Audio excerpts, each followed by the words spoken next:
এবার নামাজ নিয়ে চাঞ্চল্যকর তথ্য দিলেন যুক্তরাষ্ট্রের একদল বিজ্ঞানী। নামাজে করা প্রত্যেকটি কার্য মানবদেহের জন্য অধিক উপকারী বলেছেন তারা। তবে কি এমন খুঁজে পেলেন তারা এই নামাজের মধ্যে? নামাজ পড়লে শরীরের মধ্যে কি ধরনের পরিবর্তন আসে? কেমন থাকে আমাদের রক্তের চাপ? কি পরিবর্তন আসে আমাদের মস্তিষ্কে? সে সকল বিষয় নিয়ে তারা একটি বিবৃতি পেশ করেছে। তাই এই ভিডিওটি প্রত্যেকটি মুসলিমের দেখা কর্তব্য। কারণ নামাজ তো প্রত্যেক মুসলিমের পড়াই লাগে।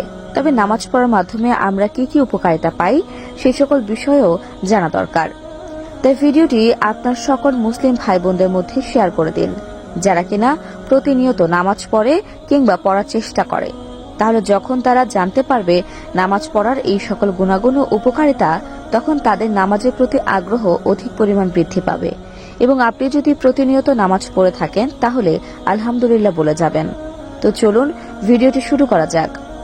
প্রিয় দর্শক, এবার নামাজ আদায়ে শারীরিক ও মানসিক উপকারিতার কথা উঠে এসেছে বৈজ্ঞানিক গবেষণায়। ইসলাম ধর্মের অনুসারীদের জন্য প্রতিদিন 5 ওয়াক্ত নামাজ আদায় করা ফরজ। এটি মহান আল্লাহ তাআলার নির্দেশ। এই বিধান লঙ্ঘনে রয়েছে কঠোর শাস্তির ঘোষণা। অথচ নামাজ পড়লে মানুষের শারীরিক ও মানসিক অনেক উপকারিতা সাধিত হয়। যুক্তরাষ্ট্রের এক গবেষণায় এমন তথ্যই উঠে এসেছে। যুক্তরাষ্ট্রের বিংহামটন বিশ্ববিদ্যালয়ের একদল গবেষক জানিয়েছেন, নিয়মিত 5 ওয়াক্ত নামাজ পড়লে সুস্থ থাকা যায়। নামাজ পড়ার মাধ্যমে মানুষ শারীরিকভাবে সুস্থ থাকতে পারে। গবেষণায় আরও উল্লেখ করা হয়, যদি নিয়মিত নামাজ পড়া হয় তবে ব্যাক পেইন মানে পিঠের ব্যথা কমে যায়। নিস্তেজ ও ঝিম ধরা শরীরে রক্তপ্রবাহ স্বাভাবিক হয়। নামাজ পড়ার মাধ্যমে উচ্চ রক্তচাপ এবং হৃদস্পন্দন কমে যায়, যা মানুষের পেশিকে শিথিল করতে সাহায্য করে। গবেষণায় দেখিয়েছেন, যদি কেউ যথাযথভাবে রুকু করতে পারে তাহলে তার পিঠের ব্যথা থাকবে না। রুকু করতে গেলে মানুষের পিঠ সমান্তরাল হয়।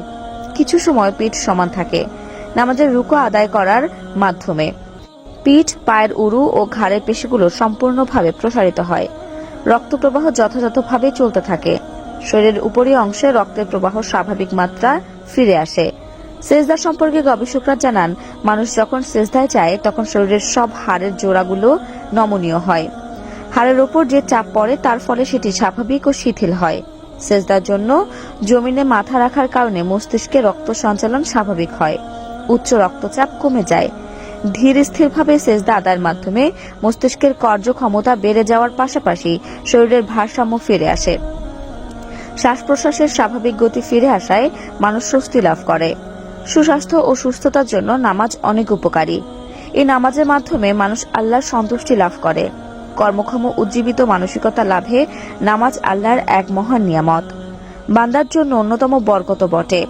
তাই তো আল্লাহ তাআলা মানুষকে সার্বিকভাবে উজ্জীবিত করতে নামাজের প্রতি গুরুত্ব আরোপ করেছেন, আর তা না পারলে শাস্তির বিধানও রেখেছেন।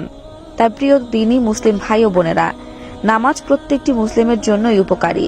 এবং বর্তমানে বিজ্ঞান নামাজ পড়ার ফজিলত সম্পর্কে আলোচনা করেছেন। তাই আজ থেকে ইনশাআল্লাহ কেউ নামাজ ত্যাগ করবেন না।